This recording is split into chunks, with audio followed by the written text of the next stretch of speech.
దేవుని ఆశీర్వాదం. ఫాదర్ గారు నిన్నటి భాగంలో మనము యోబు గురించి తెలుసుకున్నాం కదా.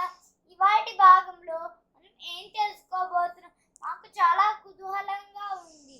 నిన్న యోబు మొదటి భాగం, ఈ రోజు రెండో భాగం. యోబు రెండో భాగం గురించి తెలుసుకోబోతున్నాం. ఫాదర్ గారు మనం చిన్న ప్రార్థన చేసుకున్నాం. ఆమేన్. సర్వశక్తి గల సర్వేశ్వర, మేము వినబోయేటటువంటి ఈ వాక్యము ప్రతి మనిషికి కూడా మీ మీద నమ్మకం విశ్వాసం కలిగినట్లుగా, ఏ విధమైన కష్టములు నష్టములు బాధలు వచ్చినప్పటికీ నీవే తప్పకుండా ఆరుస్తావు తీరుస్తావు అని మేము నమ్మగలిగేటట్టుగా మాకు విశ్వాసమును దయచేయండి. పితా పుత్ర పవిత్రాత్మ నామమున ఆమేన్.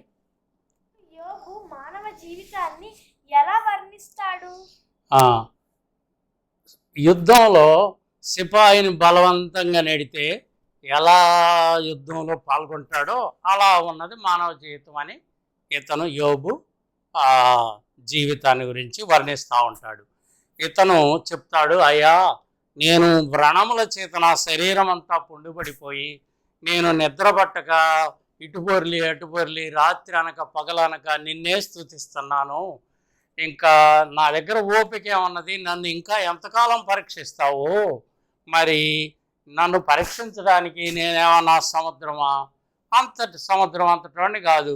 నేనేమన్నా కొండ అంతటోని కాదు. మరి నన్ను ఎందుకు అంత గొప్పగా శిక్షలు లేకపోతే ఈ కష్టాలు ఇస్తున్నావు? ఏదో గడ్డి పొరక లాంటి వాడిని, గడ్డి పొరక లాంటి నన్ను ఇంతగా పట్టించుకోవాలా నువ్వు? నన్ను గురించి ఇన్ని రకాలుగా పరీక్షలు శోధనలు చేసి వీడి గట్టోడే వీడి మంచోడే అని తెలుసుకోవాలా? అవన్నీ అడక్కముందే నీకు తెలుసు. మరి ఈ సృష్టిలో ఉన్నటువంటి ప్రతి అంశము నీకు తెలుసు. మంచివాళ్ళు ఎవరో నీకు తెలుసు, చెడ్డవాళ్ళు ఎవరో నీకు తెలుసు, అన్నీ తెలుసు. అయినా కూడా నువ్వు నన్ను వదిలిపెట్టట్లేదు. మరి కొద్దిసేపు అని ఏదో కన్ను మూసి కన్ను తెరిచే అంత టైం కూడా నాకు ఇవ్వవా?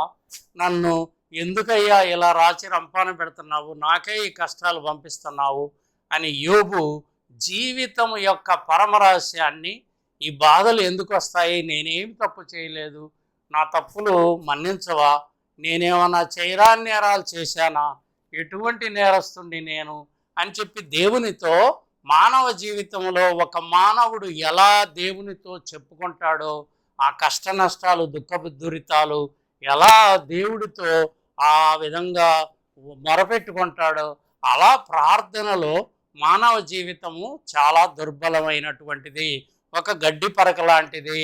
మేమేమి గట్టి వాళ్ళం, కొండలాంటి వాళ్ళం, సముద్రం లాంటి వాళ్ళం కాదు. చాలా అల్పులము స్వల్పులము. అందువలన మా ఓపిక చాలా తక్కువ ఉంటుంది. మానవులుగా మేము గొప్పవాళ్ళం కాదు, పెద్దవాళ్ళం కాదు.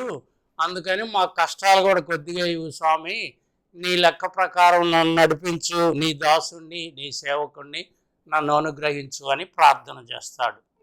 రెండో స్నేహితుడు బిల్దదు యోబుతో ఏమన్నాడు?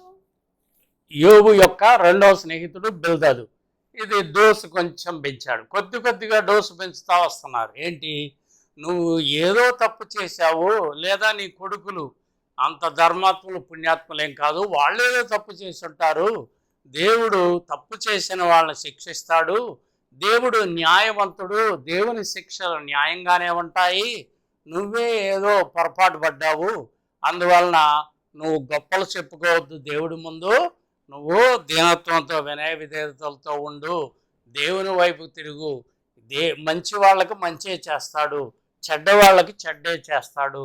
కాబట్టి నీ కొడుకులు చనిపోయారు, ఆస్తులు పోయాయంటే నీలో ఏదో దోషం ఉంది, నీలో ఏదో లోపం ఉంది అని చెప్పి బిల్దదు ఇతనికి ఇంకా కొంచెం బాధ కలిగేటట్టుగా, కోపం వచ్చేటట్టుగా దెప్పి పొడుస్తూ ఉన్నాడు. అతని స్నేహితుడు అతని పరామర్శించడానికి పోయి అతన్ని ఎత్తి పొడుపులో దెప్పి పొడుస్తూ ఇలా మాటలు పలుకుతున్నాడు. నీలో దేవుడు, నువ్వు నిజంగా ధర్మాత్ముడివి, నిర్దోషివి, ఏ దోషం లేనివాడు అయితే దేవుడు నిన్ను ఎందుకు శిక్షిస్తాడు? దేవుడు దుర్మార్గులనే శిక్షిస్తాడు. దేవుడు చెడ్డవాళ్ళనే నాశనం చేస్తాడు. కాబట్టి ఇలా నాశనం అయిపోయినాయి అంటే దేవుడు నీకేదో శిక్ష వేశాడు. అది ఆయన ధర్మంగానే ఉంటుంది ఆయన శిక్ష. ఆయన మంచి వాళ్ళకి శిక్ష వేయడు. అందువలన నువ్వు ఈ జ్ఞానంతో ఇది తెలుసుకో. మంచి వాళ్ళకి మంచి జరుగుతుంది, చెడు వాళ్ళకి చెడు జరుగుతుంది. కాబట్టి నువ్వు ఇంకా గొప్పలు చెప్పుకోవద్దు. నేను పుణ్యాత్ముడిని, ధర్మాత్ముడిని, నాలో ఏ లోపం లేదని చెప్పొద్దు. నువ్వు అంగీకరించు, తెలుసుకో అని చెప్పి బిల్దదు రెండవ స్నేహితుడు చెప్తాడు. బిల్దాదుతో యోబు ఏమని సందేశం చెప్పాడు?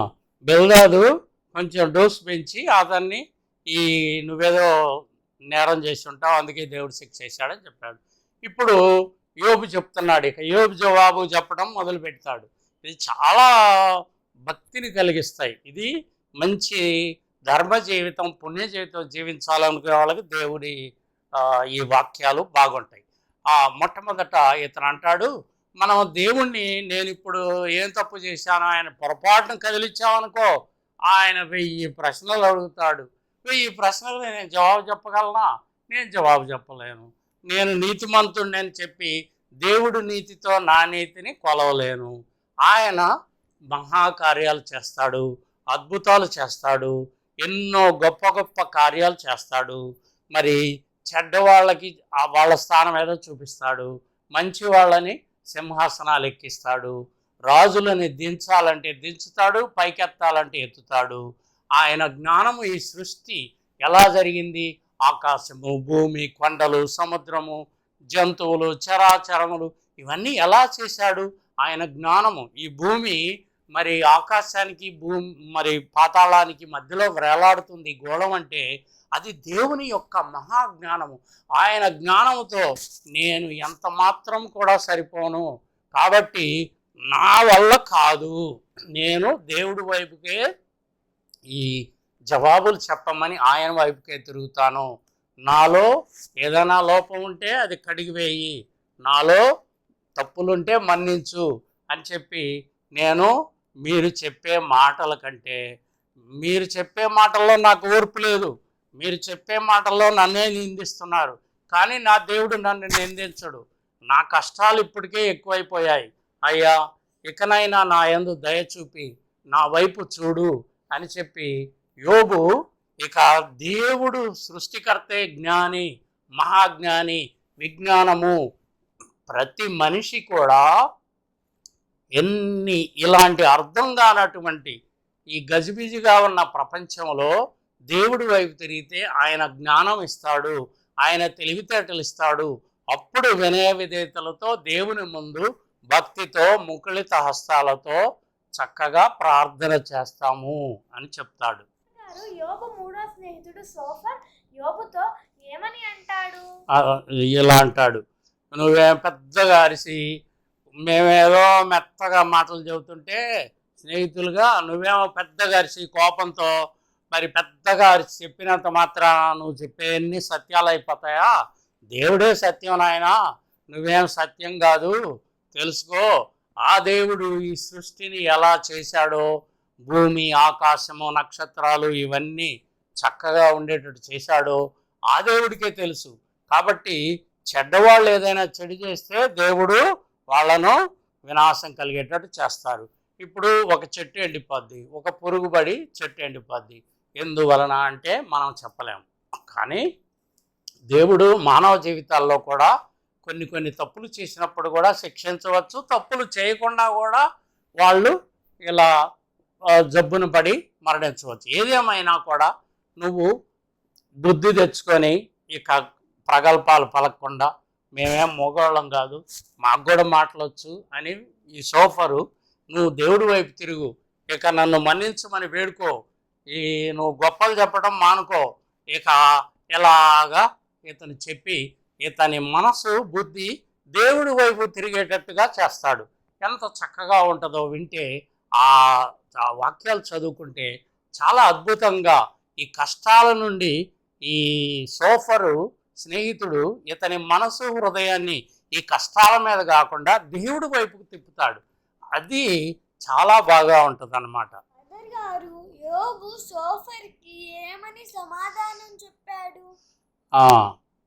అతను నీతి వాక్యాలు తెలివి వాక్యాలు చెప్తే, అయ్యా నీకే కాదు ఆ సృష్టి రహస్యాలు నాకు కూడా తెలుసు, దేవుడు మహాత్ముడు గొప్పవాడు, ఆయనకు వంకలు పెట్టలేము, ఈ సృష్టిని ఎంత చక్కగా అందంగా తీర్చిదిద్దాడో అవన్నీ నాకు తెలుసు, కానీ నేనేమి అజ్ఞానిని కాదు అవివేకిని కాదు, అదే నేను పొరపాటు చేసినట్టయితే నన్ను శిక్షిస్తాడు, మరి నేను మంచి చేస్తే నన్ను దేవుడే రక్షిస్తాడు కాపాడుతాడు, అది నువ్వు తెలుసుకోవాల్సింది, అంతేగాని మీరు నన్ను మాటలతోటి రాసి రంపాన పెట్టి నన్ను ఇబ్బంది పెడుతున్నారు, నేను మీరు ఇబ్బంది పెట్టినప్పటికి కూడా ఏమి చెప్పలేని పరిస్థితిలో ఉన్న అయోమయంలో ఉన్నాను, నా దేవుడికి తెలియకుండా ఇలాంటివేమీ జరగవు, అందుకని నేను జ్ఞానం కొరకు విజ్ఞానం కొరకు వినయముతో దేవుని వైపుకే తిరుగుతాను, మీరు ఎన్ని చెప్పినా మీరు లోకంలో నలుగురు మాట్లాడినట్టే మాట్లాడుతున్నారు, కానీ మీరు కొంచెం వినయము దీనత్వం ఉంచి మంచితనం ఉంచి స్నేహితుడు ఇతనితో మంచిగా మాట్లాడదామని మాట్లాడటం లేదు, చాలా బాధ పెడుతున్నారు, చాలా ఇబ్బంది పెడుతున్నారు, మీ మాటల కంటే దేవుడి ఓదార్పు రావాలి, నా తరపున ఆయన దగ్గర ఎవరు మొరపెడితే బాగుంటుంది, ఎవరైనా పరలోకంలో దేవదూతలు నా తరపున మొరపెడితే బాగుంటుంది, నేను ఇంకా ఈ కష్టాలు భరించలేను, ఓర్చుకోలేను, తట్టుకోలేను, ఈ ఇబ్బందులు అవమానాలు మీరు అవమానించి అందరూ అవమానించి నా జీవితమే సర్వనాశనం అయిపోయింది, ఇంకా నేను మానవ ఆలోచనలతో ఉండను, దేవుని వైపుకు తిరిగి ఆ దైవ జ్ఞానంతోనే నా రక్షణ విముక్తి కోరుతాను, నువ్వు చెప్పినట్టే దేవుని వైపు తిరుగుతాను, ప్రార్థన చేస్తాను అని చెప్తాడు. యోబు స్నేహితులతో విసిగి ఏం చేస్తాడు?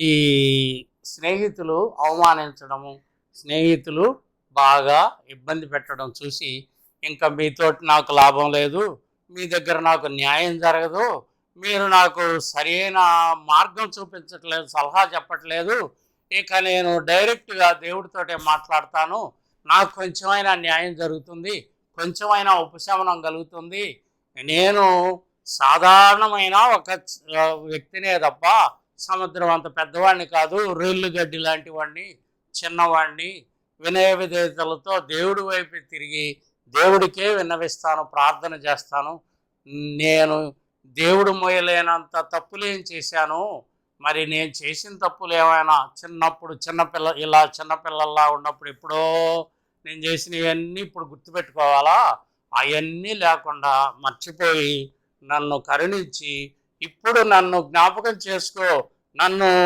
మర్చిపోవద్దు, నువ్వు గట్టిగా ఈ యోబు అనేవాడిని సృష్టించాను, వీడిని ధర్మాత్ముడి పుణ్యాత్ముడి చేశాను, ఇప్పుడు ఇంకా వీడు ఎట్లున్నాడో బతికాడో చచ్చాడో అని నన్ను ఒక వంట కనిపెట్టు, నన్ను ఇట్లా చూడయ్యా అని దేవుడితోనే నా గోడు నా మొరంతా చెప్పుకుంటాను, తప్పకుండా దేవుడు నన్ను ఆలకిస్తారు, నన్ను నడిపిస్తాడు, రక్షిస్తాడు, విడిపిస్తాడు అని చెప్పి ఈ స్నేహితులతో చెప్తాడు.